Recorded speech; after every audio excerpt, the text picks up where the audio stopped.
Alors beaucoup, puisque en fait les migrants sont des gens qui cherchent à améliorer leurs conditions de vie, donc éventuellement à changer peut-être aussi de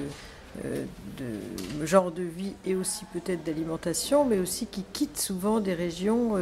qui sont dans des situations, pas nécessairement toutes de crise alimentaire, mais tout au moins d'absence de perspective. Et par exemple, il y a des décisions concernant l'alimentation qui sont prises à l'échelle mondiale. Je pense des exemples sur, par exemple, la culture du café, qui sont prises par le FMI ou la Banque mondiale, qui,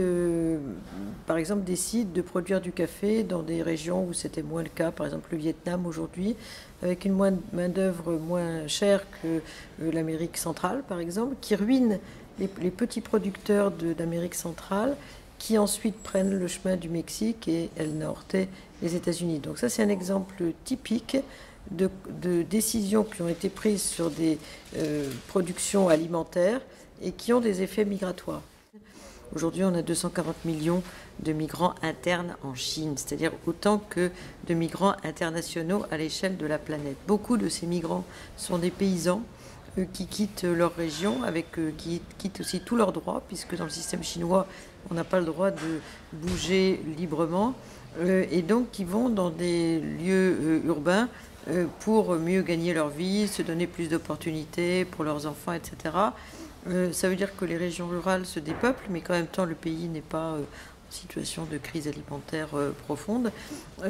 parce qu'il y a moins besoin de petits paysans pour cultiver sur place. Et donc beaucoup se retrouvent au chômage et ensuite sont des migrants internes urbains. Donc voilà des exemples très précis qui montrent le lien fort qu'il peut y avoir entre la dimension production alimentaire et migration. Aujourd'hui, une des raisons de la migration chinoise et japonaise d'ailleurs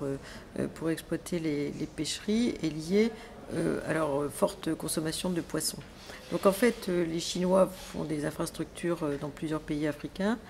et en échange se servent en termes de matières premières et notamment de pêche. Ce qui souvent d'ailleurs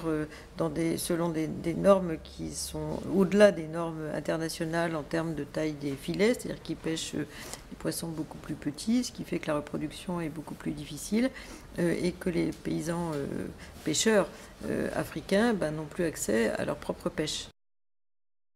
Alors effectivement, il y a des décisions qui sont prises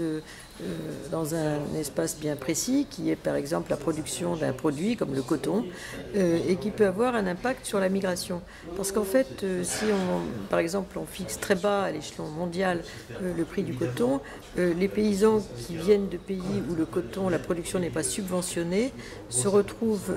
très, disons, défavorisés par rapport à ceux qui viennent de pays où leur production est aidée, comme aux États-Unis ou par exemple comme en Ouzbékistan. Donc en fait, leur coton ne vaut plus rien et ça va produire une migration vers la ville et éventuellement